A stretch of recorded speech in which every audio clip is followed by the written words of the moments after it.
Sanatorio San José, todo por ti, presenta. Así es, presentamos esta sección donde vamos a platicar con el doctor Alberto Esteban Bassoni Ruiz, cardiólogo intervencionista de Sanatorio San José, y el tema hoy son las enfermedades cardíacas más frecuentes en la comarca lagunera. Doctor, qué gusto tenerlo con nosotros y qué bueno que podemos platicar de esto, de las enfermedades cardíacas más frecuentes, y por supuesto darnos cuenta que la infraestructura y la preparación de ustedes está en el primer nivel y que no tenemos nada que pedirle absolutamente a nadie en función de esta intervención que ustedes pudieran hacer para que los pacientes recuperen su salud. Bueno, pues entonces hablemos. ¿De qué nos enfermamos desde el corazón los laguneros?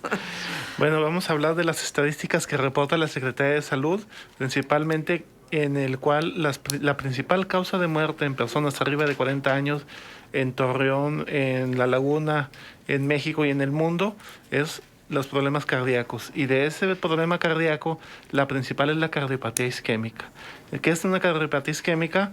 Es cuando se tapa una arteria coronaria en el corazón y eso lo conlleva a un infarto agudo del miocardio. Uh-huh. ¿Hombres como mujeres es igual? Es más frecuente en los hombres, sin embargo, después de la menopausia, las mujeres nos igualan. Ajá. ¿El estilo de vida influye? Los factores comórbidos como el estilo de vida, el sedentarismo, la obesidad, la diabetes, la hipertensión y el tabaquismo son las principales causas, así como el colesterol elevado, son las principales causas de este padecimiento. Ajá. ¿Se puede prevenir entonces? Definitivamente la prevención es la mejor arma. Desafortunadamente, la mayoría de los pacientes, cuando los diagnosticamos, los vemos ya en una cama, en urgencias, en el hospital, con un infarto agudo del miocardio. Cuando esto pudo haber sido algo prevenible con un chequeo cardiovascular y controlar todos los factores de riesgo que mencionamos. Ajá. ¿Hay un protocolo para estos chequeos? Es decir, ¿cuánto tiene que pasar entre uno y otro y en qué momento hay que empezar a hacerlos? Sí, bueno, en ausencia de síntomas se recomienda en los hombres después de los 40 años, en las mujeres si hay algún síntoma también a los 40 y si no después de la menopausia. Muchas veces no hay ningún síntoma y el primer síntoma es el dolor de pecho que ya causa con un infarto del miocardio. Uh-huh. Ahora, ¿qué tipo de tecnología y herramientas cuenta, por ejemplo, el Sanatorio San José para poder abordar estos temas? Bueno, el mejor tratamiento, bueno, hay que desafortunadamente en México la tasa de muerte de un paciente que ingresa con un infarto es alrededor del 25%. ¿Por qué? Porque la mayoría busca atención muy tardía, se queda en su casa con un dolor de pecho, piensa que es gastritis, se toma un omeprazol, se toma algunos otros medicamentos y cuando llega a urgencias porque ya está muy grave y a veces no nos da mucho tiempo para resolver el problema. La mejor terapia es lo que es la angioplastia coronaria, es decir, es meterse a la arteria del corazón a sacar el coágulo que está obstruyendo la circulación sanguínea. Y esta es la tecnología que se cuenta, es una sala de hemodinamia en el cual una vez que llega el paciente, normalmente los tiempos son de 30 a 60 minutos máximo de que llegue el paciente a urgencias a que nosotros ya estamos interviniéndolo en su corazón para sacar el coágulo y abrir la arteria responsable del infarto. Ajá. ¿En qué caso se recomienda la colocación de un marcapaso o de todas estas maravillas que ustedes utilizan ahora para restituir la buena circulación? Muchas veces se complica con frecuencias cardíacas muy bajas. Normalmente la frecuencia cardíaca promedio es de 60 a 90 latidos por minuto. Hay enfermedades cardiovasculares como también el infarto, enfermedades degenerativas del sistema eléctrico del corazón, en el cual la frecuencia cardíaca baja a menos de 40, 30, el paciente tiene síncope, se desmaya, convulsiona y ahí es cuando debemos de poner de forma urgente un marcapaso. Uh-huh. Pero por supuesto se tiene que hacer estudios para determinar si es correcta o no la aplicación de... Sí, efectivamente, se hace una serie de estudios para determinar si efectivamente esa es la causa y si se beneficia con el marcapaso, que es otra de las tecnologías que se ofrecen, uh-huh, ¿verdad? Ahí en este hospital y en la sala de hemodinamia, y hay diferentes tipos de marcapasos. Hay marcapasos para prevenir arritmias letales, hay marcapasos para prevenir que la frecuencia cardíaca no baje de más y se desmaye el paciente. Uh-huh. Son dispositivos dispositivos son computadoras inteligentes, en el cual depende de la enfermedad cardiovascular de la indicación. Ajá.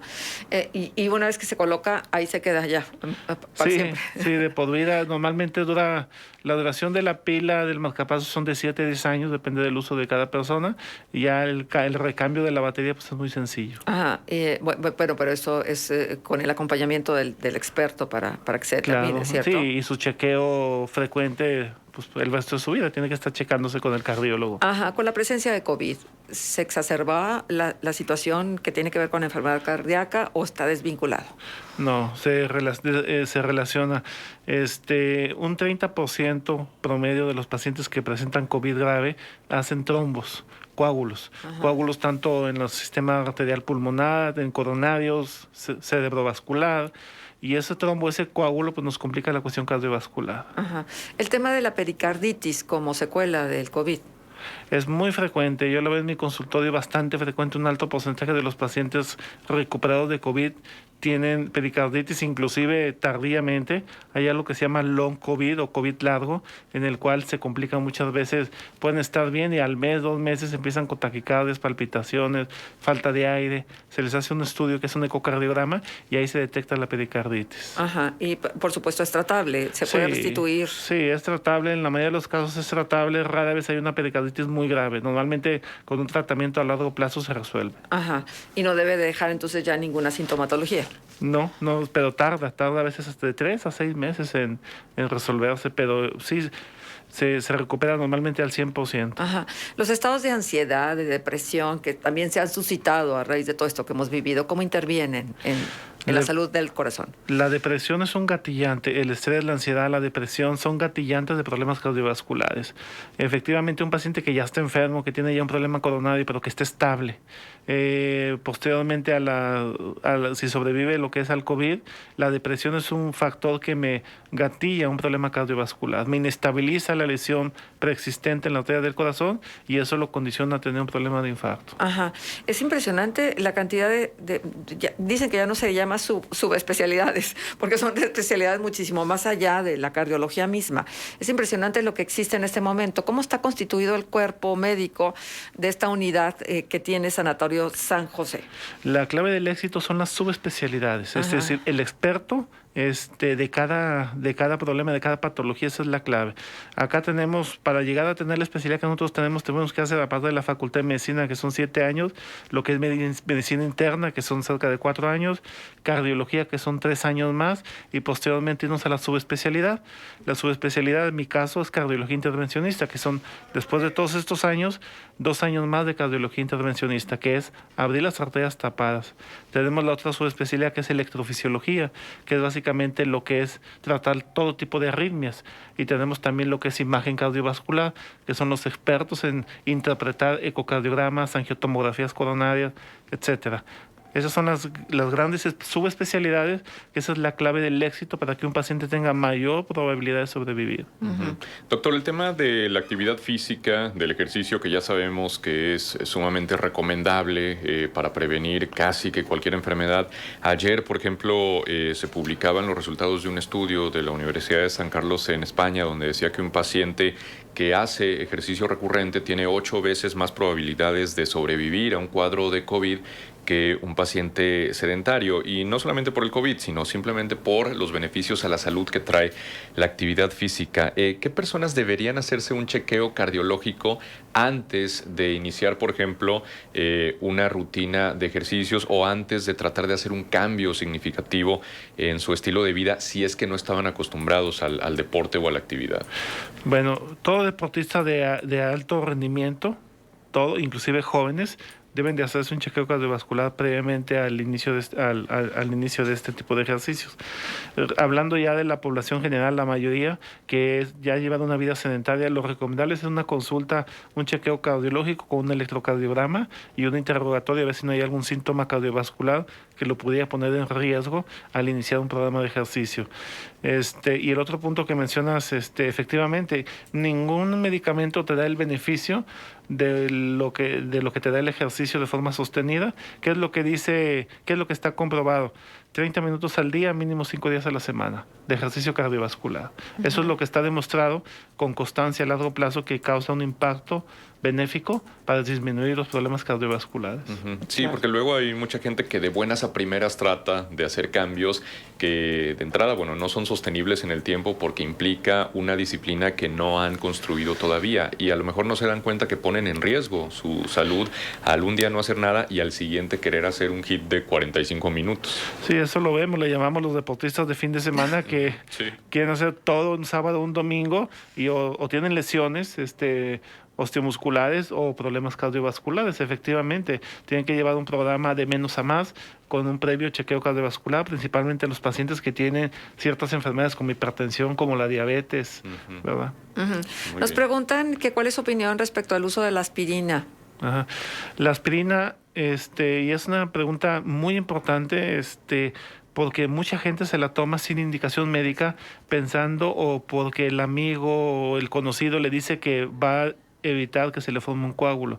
La aspirina, si no hay una indicación, me causa 3 veces más probabilidad de una hemorragia gastrointestinal. La aspirina debe de tomarse cuando hay una indicación clara. Como cuál indicación, un problema cardiovascular ya previo, ¿verdad? O que tenga problemas de diabetes, ya con un problema antecedentes de infarto, embolia, problemas vasculares periféricos. Es decir, tiene que ser una prescripción dada por un médico y no autorrecetada porque se puede causar más daño. Ajá. Nos preguntan respecto a la prueba del esfuerzo también. ¿Qué tan frecuente es que se mande a hacer una y cuáles son los resultados que te arroja una prueba del esfuerzo? Es muy frecuente y es una prueba muy útil. Hay que recordar que la mitad de los pacientes que tienen un infarto no tuvieron síntomas previos. Sin embargo, con una prueba de esfuerzo podemos identificar con anticipación qué pacientes tienen riesgo de tener un problema cardiovascular y tratarlo antes de que se presente el problema. Ajá. ¿En qué casos se indica el traer este monitor para checar la frecuencia cardíaca? Sí, el Holter, Ajá. que es para checar, es cuando se sospecha de arritmias. El paciente tiene palpitaciones, va al consultorio, lo checamos normal, sale del consultorio, en la noche tiene palpitaciones. Muchas veces, como las arritmias son intermitentes, no lo detectamos y en este caso ponemos un monitor por 24 horas en el cual me graba el registro eléctrico de su corazón todo este tiempo y ahí aparece la arritmia. En este caso es palpitaciones, taquicardias, desmayos, que es cuando ponemos este monitor, porque muchas veces es como los carros, los llevas al mecánico, se le quita el mal y luego de repente lo traes manejando y pues falla, ¿verdad? Ajá. En el caso de los niños, las situaciones cardíacas, ¿son atendidas también por ustedes? Sí, hay una subespecialidad en nuestro equipo que es la cardiopediatría intervencionista, y sí, efectivamente es parte de nuestro equipo en el cual atendemos problemas congénitos cardiovasculares. Muy bien. Doctor, pues es un gusto saber que hay tanta preparación de parte del cuerpo médico de Sanatorio San José y que esta clínica de cardiología y hemodinamia evidentemente viene a resultar en frutos que se traducen en salud para la población. Sí. Muchas gracias por habernos acompañado, doctor. Gracias por la invitación, saludos. Un gusto. El doctor Alberto Esteban Bassoni Ruiz, cardiólogo intervencionista, estuvo con nosotros. Son las 9:26, vamos a la pausa y volvemos. Esta fue una presentación de Sanatorio.